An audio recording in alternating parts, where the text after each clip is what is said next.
Okay, so it's like 2 a.m.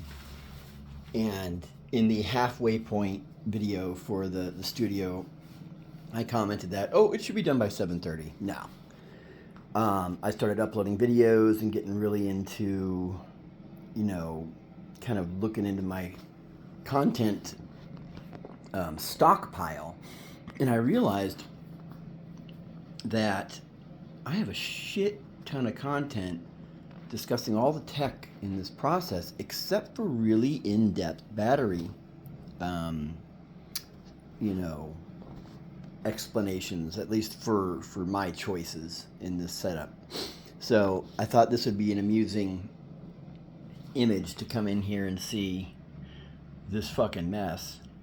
So there's a lot to talk about here, but I'm going to spend a moment to discuss why batteries are so important and why do I have 5 of them and like 6 chargers. So in the first vehicle that I was living in, Kiki, which was a 2005 Civic, all I had was one interstate starter battery.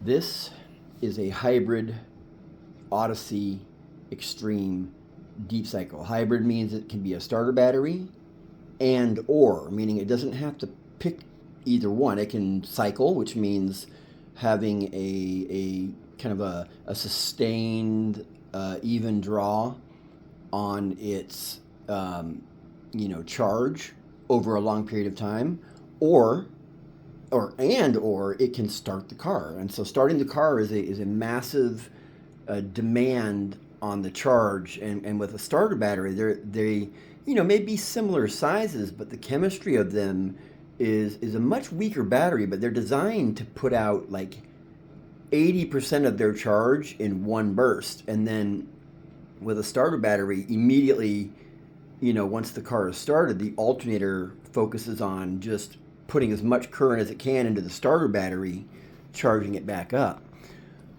quickly.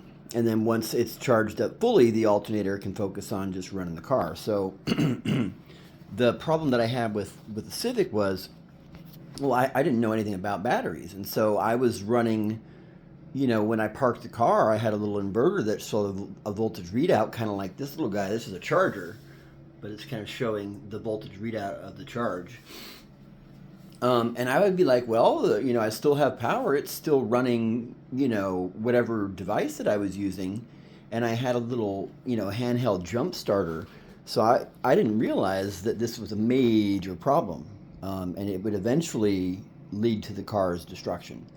Running my batteries down to 10 volts, then using a hand jump starter to idle the car in a parking lot to get the voltage back up was destroying that battery, and that battery would eventually be at the root of a head gasket failure. So in any endeavor in a 12-volt environment where you are going to be doing more than just driving the car, a lot of people that do stuff in their cars will have, cooking setups or maybe a small shower setup, or, I want computers. I want computers and I want audio.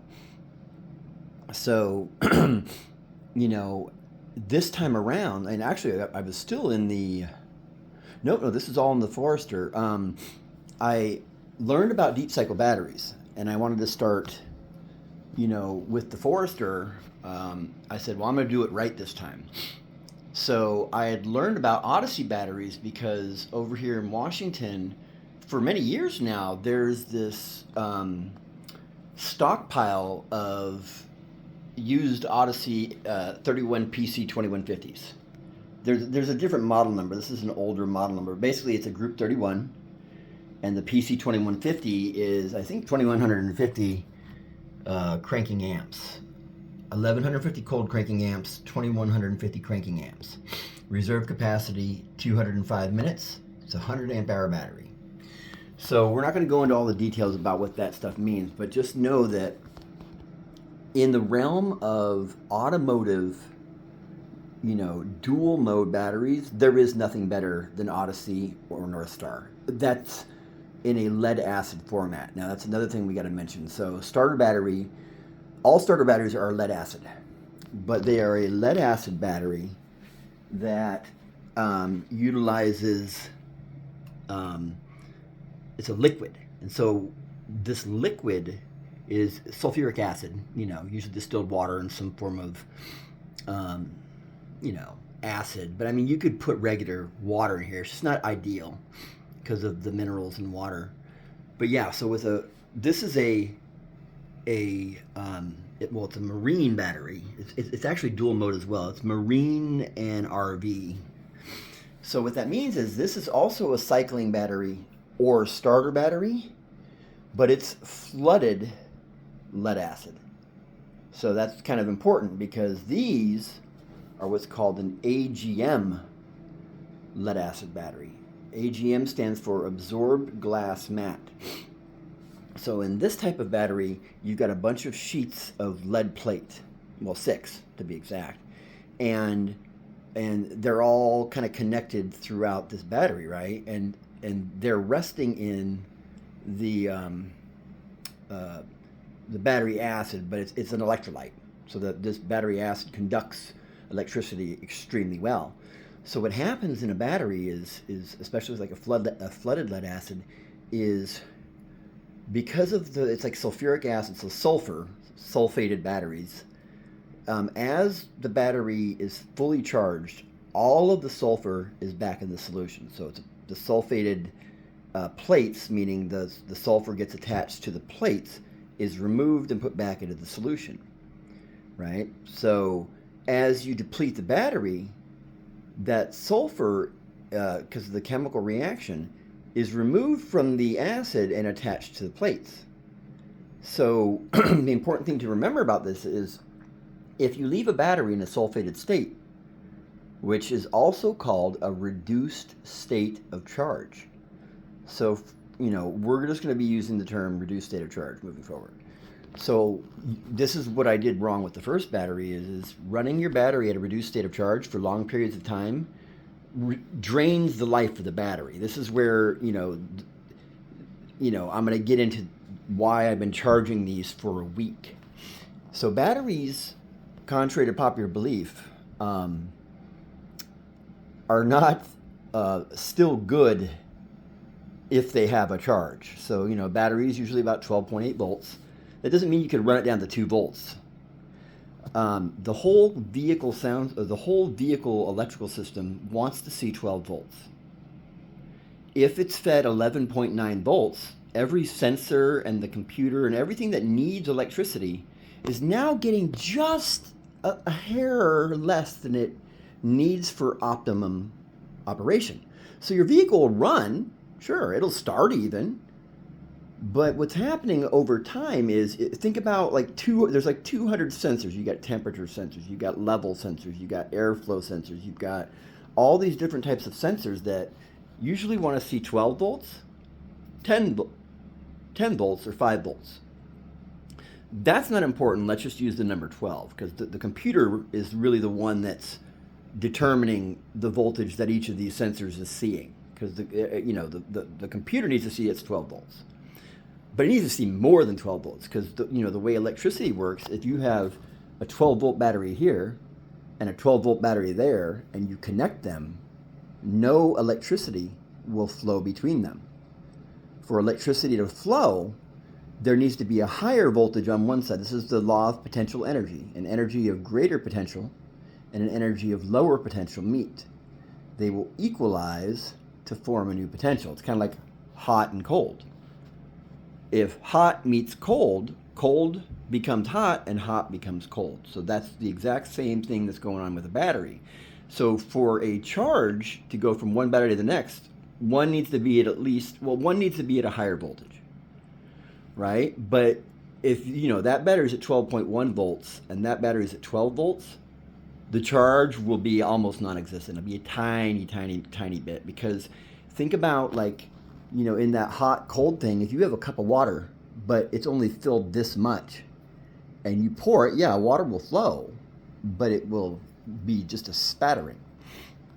So hopefully that kind of paints a picture as to, why just, idling your car is not a good plan for a battery system. Now, the experience that I had with my other battery, using the starter battery, the Interstate, is because of how critical that thing is and how much damage it can do if it's not properly operated. When I got the Forester, I immediately started looking for deep cycle batteries. And I remembered that when I had the Civic, that these were being sold for $150 each, used, and they were they were like rejuvenated. So like maybe they were dead, and then you can repair a sulfated battery. In many cases, all batteries can be repaired to a certain degree. So when you get a 5-year battery, these batteries can last up to 12 years if properly maintained. And so that was the number that got me interested in these. Now, there's a few other features of these batteries that's incredible. So let's talk about starter batteries again. So a starter battery can't cycle. It's not designed for that. You can run your radio on it and you can use it. It doesn't mean it won't run things, but its chemistry isn't designed to deliver its charge over time. It's meant to deliver its full, like most of its charge in one burst and get it all back, and then it stays at a full state of charge. This is a very important thing. If you can always start your car, so if you go home and you're just religiously putting your car on a trickle charger every day, that's one of the best things you can do for your battery, is to always keep it at a full state of charge. All right? If you're running any type of a lead acid battery. Now remember, this is absorbed glass mat, this is flooded. This has got like a spongy kind of material, it's not a liquid mass. These can also be, because it's not a liquid in there, you can mount them in any position, laying down, toppled up, because there's nothing to spill. And because of that, there's no vent caps. These don't vent hydrogen.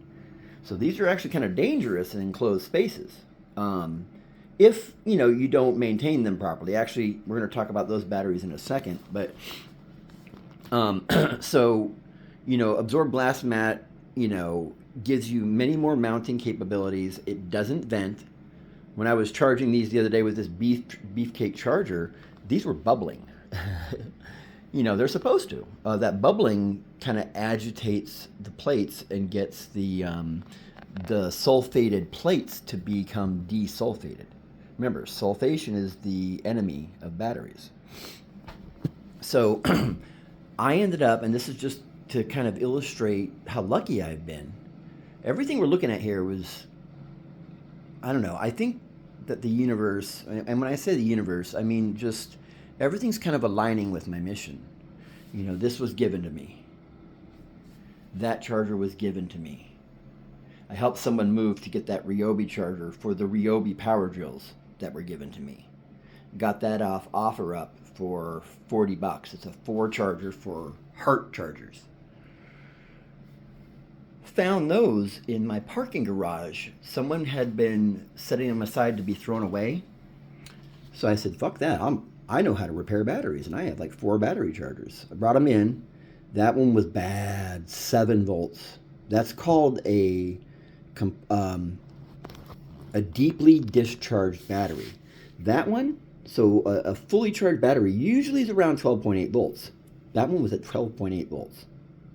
So they threw away a perfectly good hybrid deep cycle battery because this one was bad. So what I'm guessing is they had both of these in the car, probably as either a backup bank or both of them under the hood.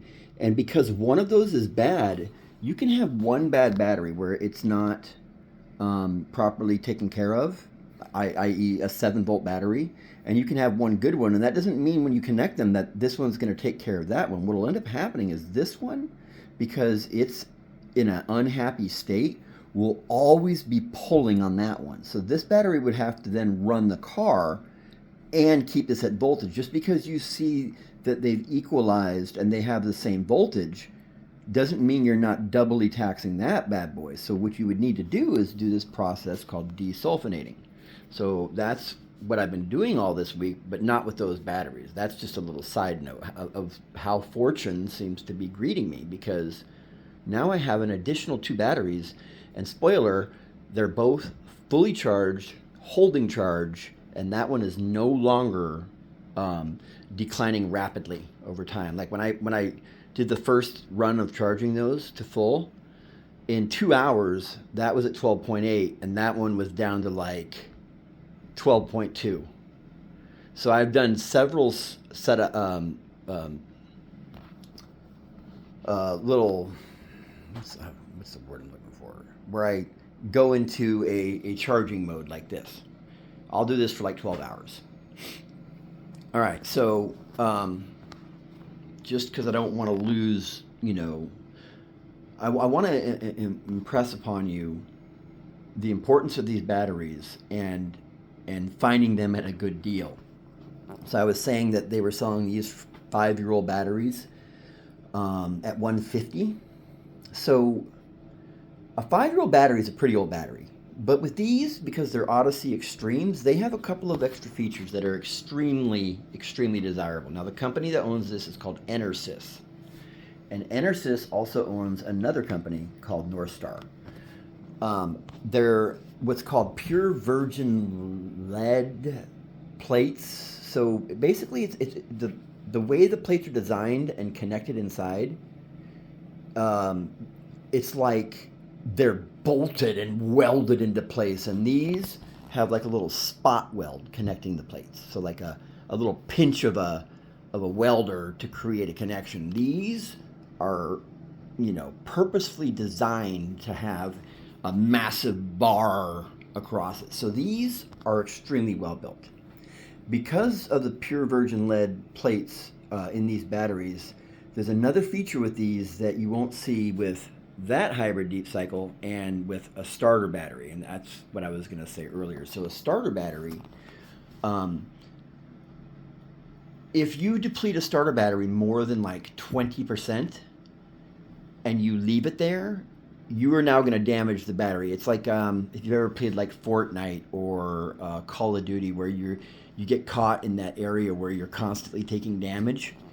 If you are operating a starter battery below 80% state of charge, you are in that cloud that's constantly damaging you and permanently taking away your life.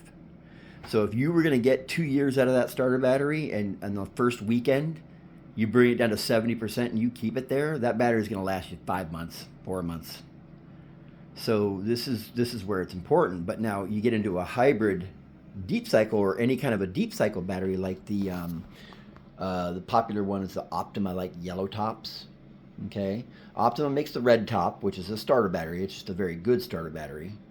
The blue tops, which is their marine battery, it's basically just a pure deep cycle battery for cycling, not for really starting the car. And the yellow tops, which are the hybrids, so they can start or cycle. So once again, these are hybrids, but same with Optima and most companies that make deep cycles or hybrid deep cycles. You don't want to drop a hybrid or a deep cycle battery below 50% state of charge. So at a 12.8 volt full state of charge, that means if you drop those batteries below usually 50% state of charge would be like 12.4 volts, 12.3 and change volts, in that area. So you might think, oh, I can drop it down to 12, but with these batteries you can, and you'll be able to recover them because they're designed to do that. But if you are constantly living below that 50% state of charge, you are removing a lot of the expected time that you'll have this battery operational in your system. So for me, when I think about getting batteries in a system, I want these for 12 years, and I bought these used.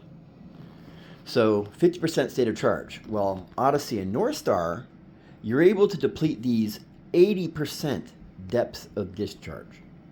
So 80% depth of discharge without doing any damage, and you'll get 12 years out of these. So I bought these off OfferUp. Okay, remember I told you the one guy was selling 5-year-old 31 PC 2150s for $150 each? So that would have cost me $300 used, and I would have gotten 2 5-year-old batteries that were refurbished. I got these from a kid off OfferUp who took them from his dad's garage. I guess his dad was rich and didn't care, or, who knows. But I got both of these for $100, and they were only 2 years old, and their model number is like the same batch. So another important thing with batteries is that if you're going to be running, if you're going to have one of these in the front and one of these in the back, and they're separated by some, like a charger or an isolator switch, then you can have different chemistries. But this is my rear battery bank, and that's my starter battery. All right. Those are both 100 amp hour. This is like 80 amp hour or something like that. This is 68 amp hour. This is 1500 cranking amps, 850 cold cranking amps. So this is a beefcake battery as well, especially with the dual connections. So now let's get to the charging and why I've been so religiously just babying the shit out of this whole process. So the problem with these batteries is this little charger, not enough, 4 amp. There's a little trickle charger hidden under there. It's like 800 milliamp. It's, designed more for a motorcycle. You're not going to be able to use those to fully charge one of these. You can use these to maintain them, and this ends up being an amazing charger when coupled with this. Now this I got off OfferUp with 100 amp hour battery. I don't know the math, but these want to see 15 amps each minimum for a proper charge from something like that. If you're using 2 of them, ideally they want to see about 25 amps. So it's kind of beefcake, right? And the proper way to charge them is to connect positive to positive, negative to negative, and then you run a 24-inch. Now I'm using a really good oxygen-free copper 0-gauge cable, and you'll notice that it actually runs through here. So you've got the 2 connections connecting these 2 batteries together, and then a long trailing negative. And so when you hook these up, you connect a positive to a positive post on one, and the negative to the negative post on the other, except you're going to use this trailing post. Without going into too much detail, what's actually happening in a battery and with all the cabling is the electrons are coming out of the copper, because copper has unstable electrons in the outer shell if you get into chemistry. So copper is ready to get rid of one electron just by its nature. It's an unstable ion. So what electricity really is a copper ion that is missing its outer shell unstable electron is ready to receive one. So electrons are just kind of moving from ion to ion, right? Once they get it, they immediately want to get rid of it. So I think, now, this is something that I've arrived at on my own, so it may not be true. I think the reason why these charge so much better outside of the vehicle using this cable, and why, if you really read the directions on any battery charger, you'll find that almost every battery charger states if charging outside the vehicle, you want to actually run a negative, good quality cable, usually about 2 feet. And I'm betting you money that's for those copper ions. So that's actually putting power back into those batteries. I'm almost certain.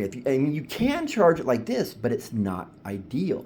You won't get a really good clean charge. And so now let's talk about what's been going on with my batteries. This one had me concerned. I put it on a full charge first because this is the most important battery. It's under the bonnet. And as a backup, it's a powerful battery. So if I ever ran out of that, I have a little bit of, I could probably do an hour or two of cycling with that before I'd want to start up the engine and get it charging again, right? So after, a full day of charging, I was watching this go down from 12.8 volts to like 12.5 volts in a couple hours. That had me concerned because, I don't want to have to replace this for a long time. And finding instructions for this is kind of challenging, but you'll see, let's get this all cleaned up. You'll see that there is standard. Let's get underneath the light. Well, it says AGM and gel. That's your progress. That never moves. It's always on the third one, so 75% is what I'm guessing. And then you've got the first selection, which is 6 amp, 2 amp, or the charge setting. And then it's got a 20 amp boost, and I can use it with an 80 amp engine start. So I'm never going to use that engine start. I've got a handheld one. But the important thing to note here is the 20 amp boost and the 62 amp charge. So what you want to do to a battery that's experiencing rapid discharge, because when you take it off the charger, another thing that you want to do before taking any readings is you want to remove what's called the what's the word? So right after you take a charger off of a battery, because the charger's at 14 volts plus or minus, if I take those clips off and immediately get a multimeter and read it, it's going to read at 14 volts, but you're going to notice that it's coming down quickly. Is it called the float charge or the surface charge? So after you take a battery off of its charger, before, if you're trying to determine the state of health of this battery, you get that thing fully charged, and then you wait 4 hours or longer to remove what's called the surface charge, right? So that's what I was doing, is I was waiting for, I think the ideal for these batteries is like 4 to 6 hours or 7 hours after a 24-hour charge cycle if it's having issues. So 3 separate occasions I did that, and this kept moving down quickly, but now it's holding charge, right? And it came when I made a slight shift. Now these are beasts. And these are now in a pretty good state. I've done these 3 or 4 times as well, and one of these was in a bad state. This one was holding 12.8 volts, but this one was moving down fast, so I wasn't even going to put that in the car.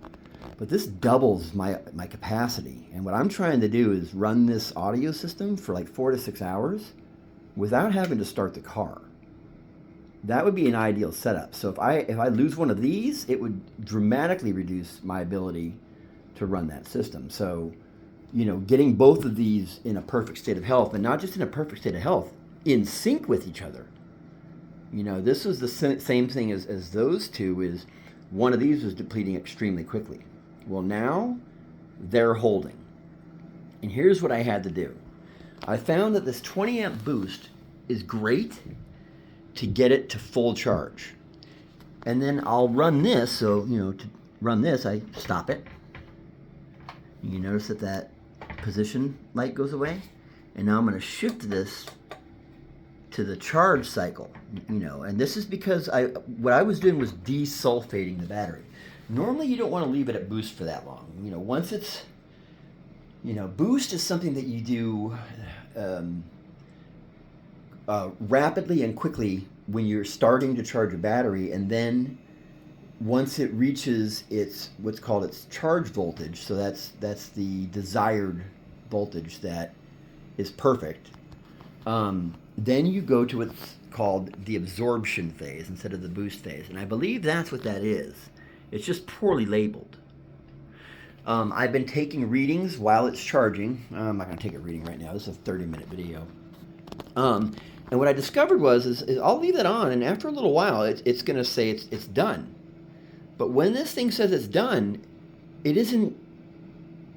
So usually what these batteries do is they'll do the boost to the absorption, and the absorption is where it holds the longest.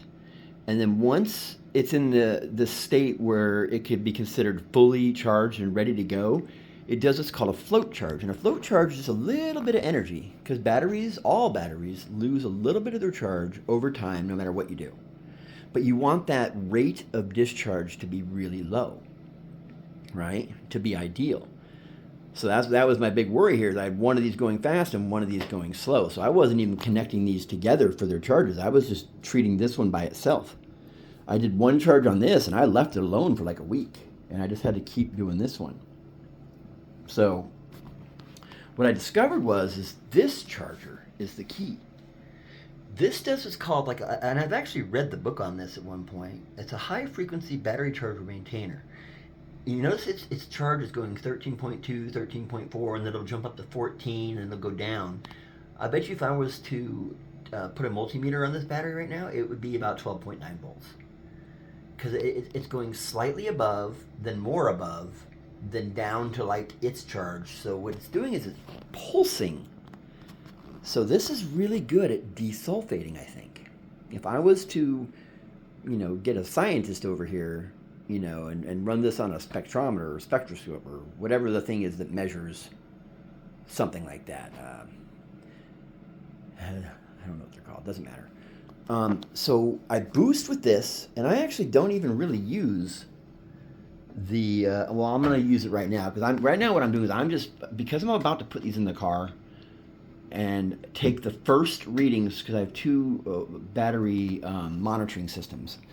When you're setting up a battery monitoring system, just to not go into too much detail on this, you don't just put 12.8 across the board for all hybrid deep cycle batteries. Each battery chemistry has its own charging parameters for an ideal charge. And these AGM batteries want to see a 5-stage charge. So instead of boost, absorb, float, a 3-stage charge, in the best case, these want to see a 5-stage charge, and there are only a few batteries that are perfectly designed to charge these quickly and perfectly.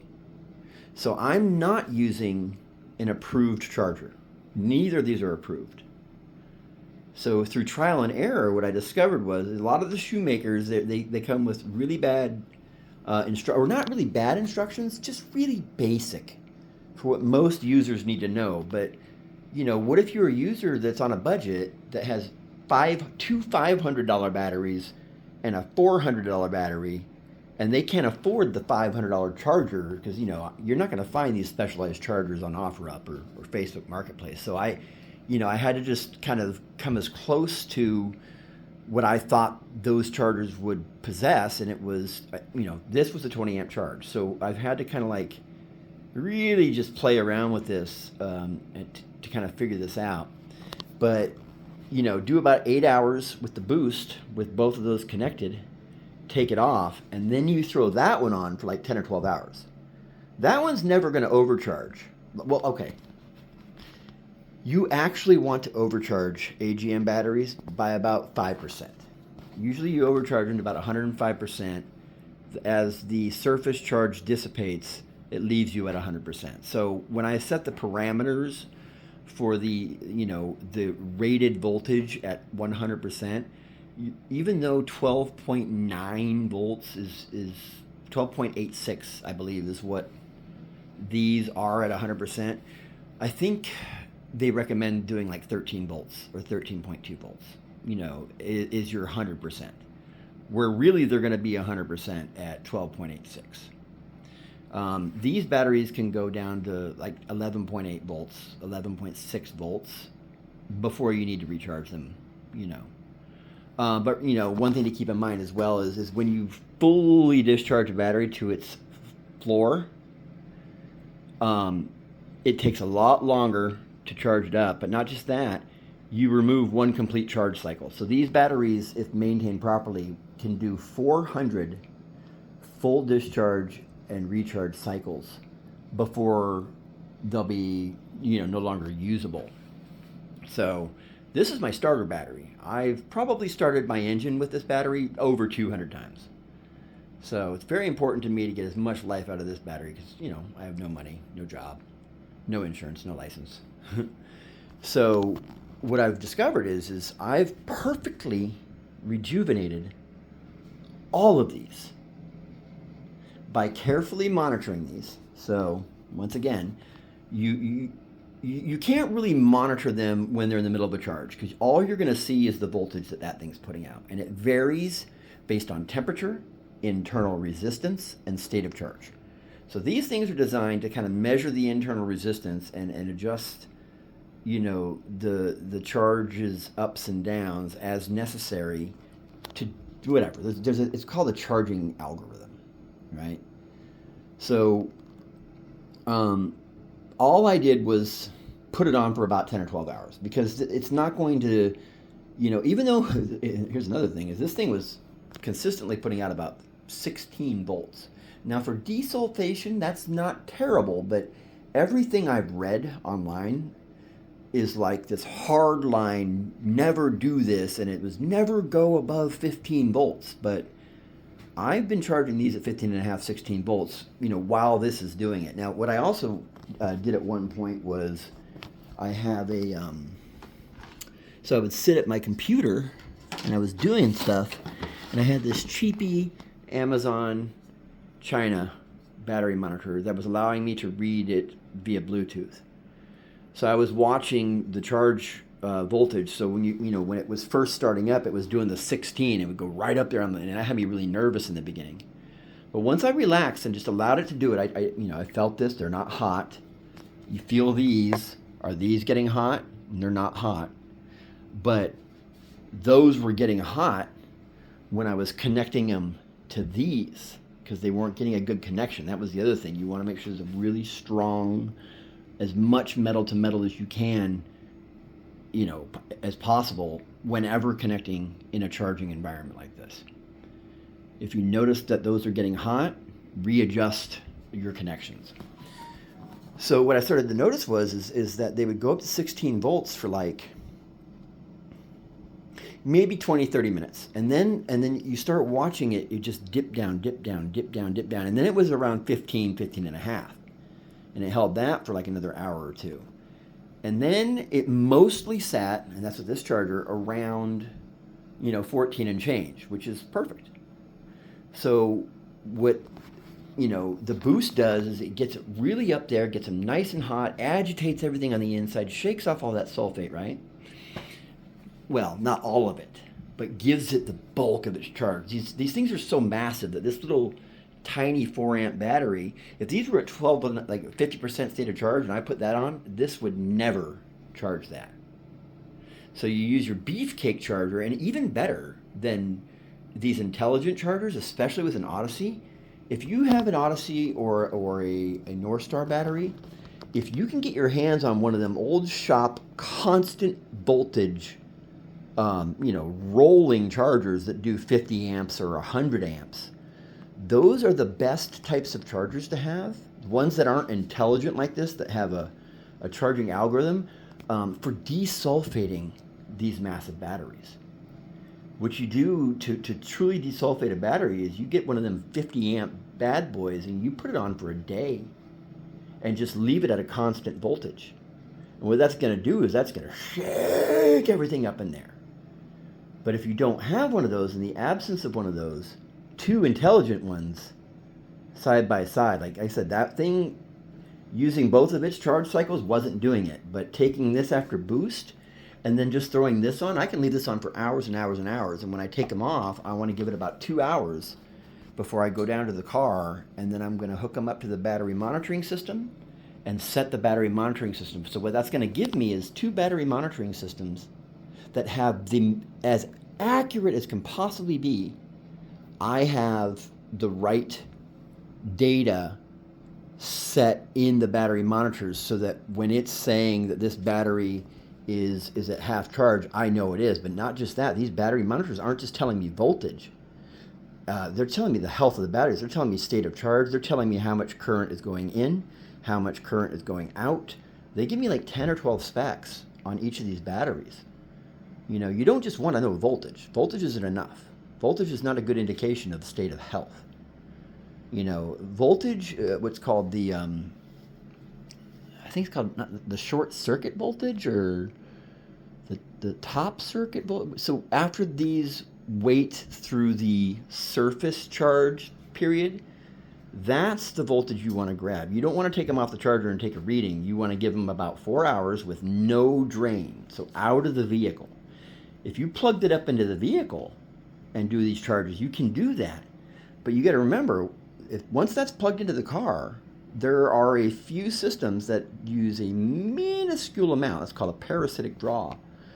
So that is not the ideal environment, because right after you take it off the charge, it's immediately being drained. That's the other problem with this thing.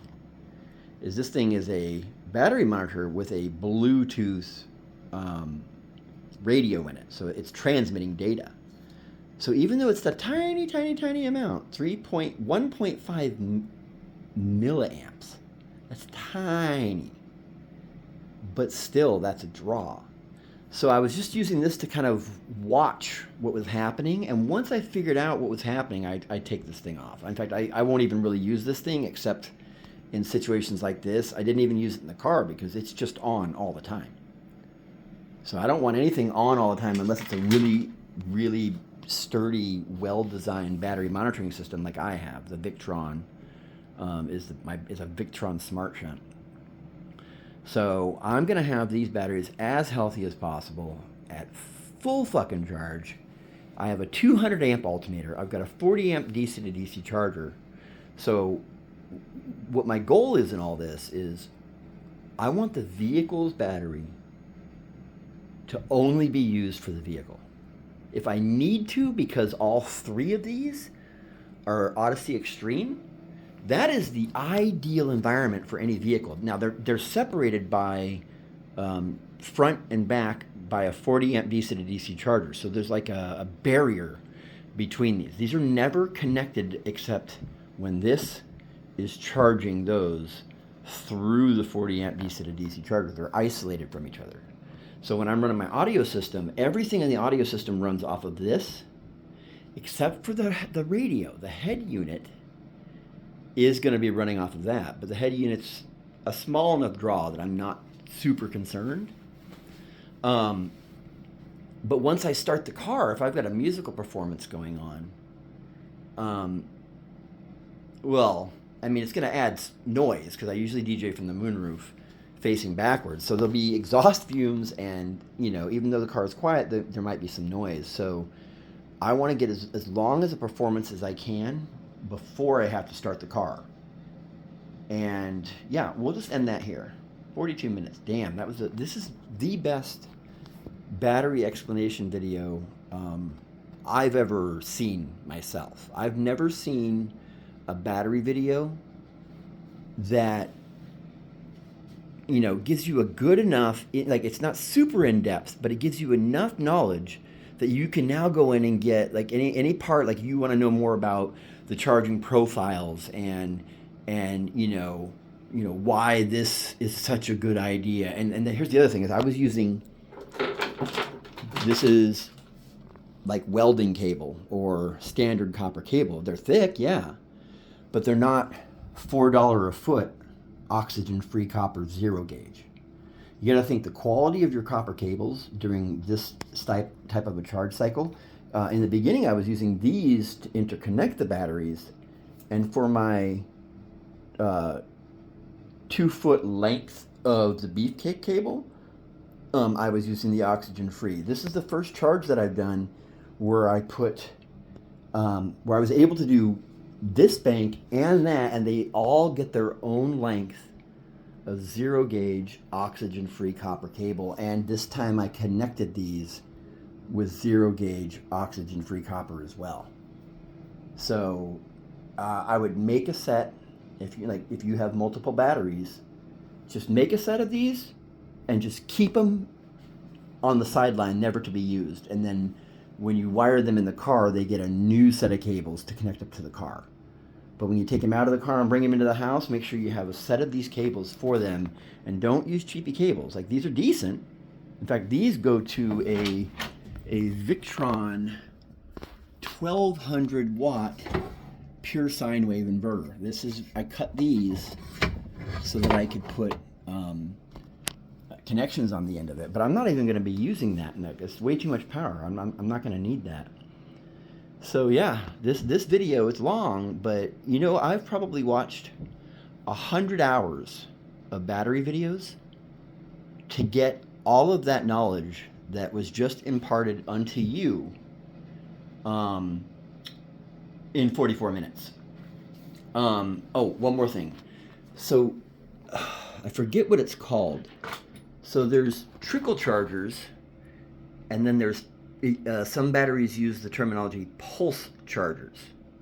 I found that the pulse is really good at the end for just doing that last bit of desulfation. You do this part with a beefcake, whatever you can get. Amperage is what's important with your first charge, is sustaining that boost charge for a long period of time. For your secondary charger, you can do a pulse charger, you can do a trickle charger, but the important thing is to know that the pulse is going to be a little bit better at maintaining it than a trickle charger. And a lot of trickle chargers are like 1 amp or even less. This is a pretty decent one at 4 amps. And plus it has a 6-volt mode as well. So high frequency, pulse, it'll use some kind of terminology that implies an undulating wave of voltage. All these different companies use different terminology that basically means the same thing, but they try to coin their own phrase so it sounds special. So yeah, as you're shopping around, check it out. You know, and the most important thing is if you know you do your first run with a boost, and then you throw that on for 12 hours, you take it off for 4 hours. If you notice that one of those batteries is dipping pretty low pretty fast, like these batteries should hold a 12.8 charge or pretty close to it for like a week or longer. And mine were getting down to 12.2 in a day, like that one and that one.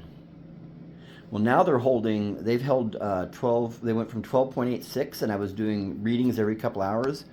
For over 24 hours, they went from 12.86 and just got down to 12.8. So that's the key. So if your first run, you think you have it, but you notice one's dipping, that's okay. Do the process the exact same again. Put it on a boost for several hours, take it off boost, put it on that, and put it on for an even longer time, because that can't hurt it. You don't want to leave it on boost for like 2 days. But you can leave it on that for like a day or two. Once it's full, that can maintain beautifully. But you don't want to take these off at like 12.6 volts or 12.69 volts and throw that on, because that's going to spend the first 6 hours struggling to get those to the full before it can start subjecting it with the pulses. That setup that I have works best when these are at like 13 volts and declining. Then you throw that on, and then this thing is just like, it doesn't have to work hard at all. And that's what also cured those. That one was terrible. But now they're both holding charge, and they're both in sync. So now I have 5 batteries. So the universe is helping me out. And, you know, those are good as backups. But also, here's my thoughts, is I don't think I'm going to have them installed in the car, because that's a lot of weight. I'll close with this. The reason why I have 160 pounds, 60 pounds, so over 200 pounds in batteries, they take up a lot of space. They're massive. There's some advantages to AGMs over lithium ion, but at the end of the day, I want lithium ion. Now, lithium ion cannot be a starter battery, but lithium ion batteries you can deplete them most of the time 100% without doing any damage to them. But they need very specific charging setups, because a lithium ion battery, like if I was to hook it up to something that kind of had an open throttle, a lithium ion doesn't stop the charger. A lithium ion says, give me all you got. And the issue that you get at there is if that charger is willing to put out more and more and more, you're risking burning these wires down. That's the issue. The lithium ion will never get damaged.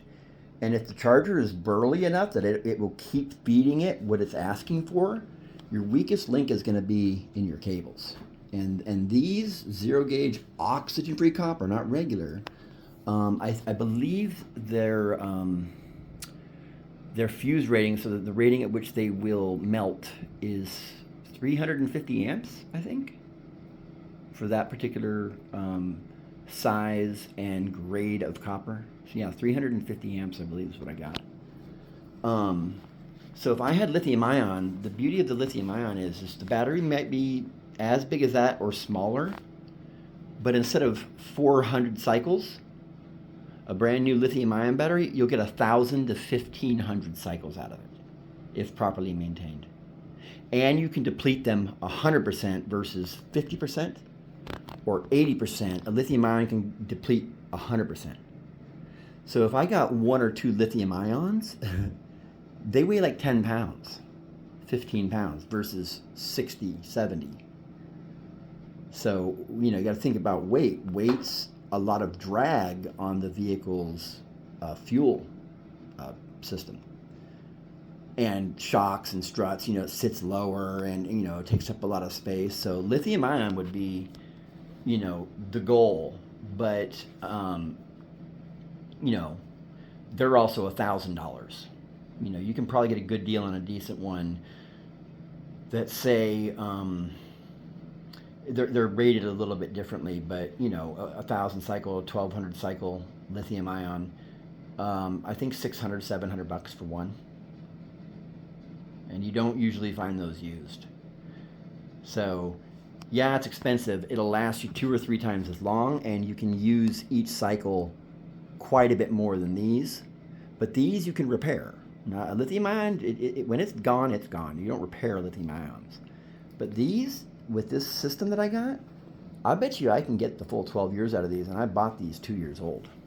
So, yeah, there's your battery master course. Like, there's more, with install, and there's some other nuances, but if you treat your vehicle's electrical system as the most important thing in a build that is demanding more from the vehicle than just running the vehicle, your vehicle, not just that, but this full charge, when I put this in and I start the car, you'll notice, like, when I run this for a couple weeks, because I'm not going long distances, even though I have a 200 amp alternator, sometimes I'll go to the grocery store, stop, grocery shop, come back from the grocery store, stop. So lots of short starts and stops. You got to think, a start takes a lot of energy. And even though I have a really good charger and a really good alternator, it still takes more time than a short trip to replace what was taken out of it. So rule of thumb for your starter battery, if you are doing a lot of stop and go short distance runs, you're going to want to, at least once a week is what I would recommend. But a lot of what I've read says, at least every week and a half, 2 weeks, put it on a charger and give it a full charge. If you treat your battery like that, where, you don't have to take it out every time, but I'd recommend doing it, because you get the best charge that way. I would recommend every time you stop that car, if you're not at full charge and you can put it on a charger, do so. Now, if I'm on the road, I'm not going to be able to do that unless there's like an outlet nearby or I'm visiting someone. So what I'll end up doing is probably just taking it out on the road and getting it up to 60 miles an hour. Because you also got to think, an alternator, even though I have a 200 amp alternator, idle in my car is about 800 RPMs. So people think, I can just idle the car and charge it. Well, you got to think, that 200 amp alternator, even though I don't know the numbers because it's an Amazon $200 200 amp alternator, I don't know what that alternator puts out at 800 RPM. It's probably substantially lower. So at idle, I might be getting 120 amps out of that 200 amp, maybe even less. And you got to think that the car demands a lot of that. So with most vehicles that even have a high output alternator, for them to really benefit from the vehicle's alternator charge, you're going to want to get it up 60 miles an hour for about 15-20 minutes, maybe even longer. Another thing that you can do, in that type of situation, because I believe 2,500 RPM is kind of the rule of thumb for the full output of most alternators. So once you hit about 2,500 RPM, then that alternator is putting out its full 200 amps, in my case. You can get because the alternator's got a spindle, right? And I'm going to do this, but because very little support came with my alternator, I think I'm just going to have to do some math.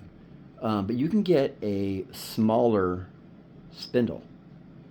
A smaller spindle, for every revolution of a smaller spindle versus a larger, the smaller is going to move the belt further.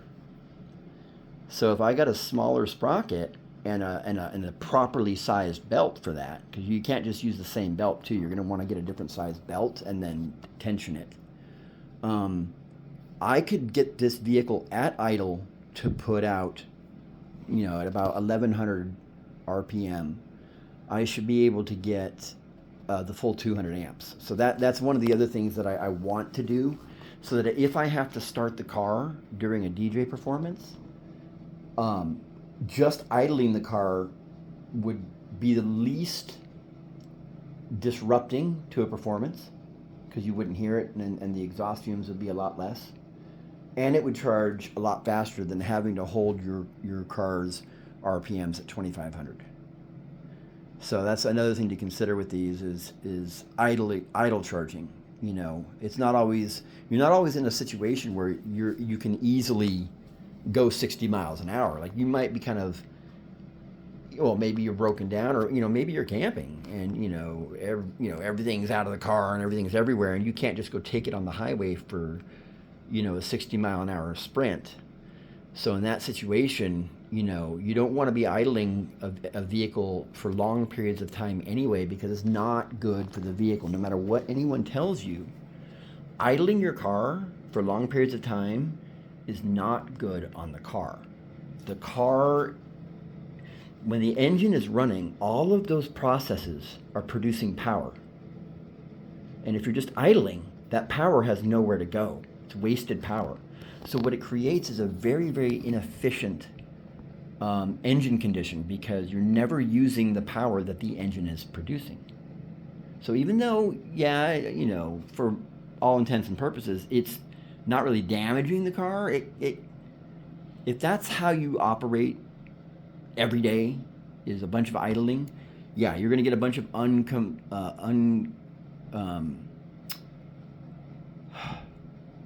ignited fuel that fucks with your rod knock. You'll get rod knock. You'll get a lot of carbon buildup. It'll definitely mess with your catalytic converter and your O2 sensors.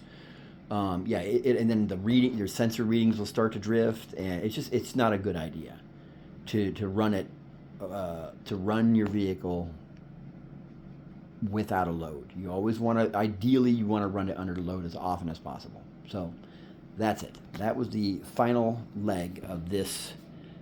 We'll call it a battery masterclass from a rookie. Yeah, bitches.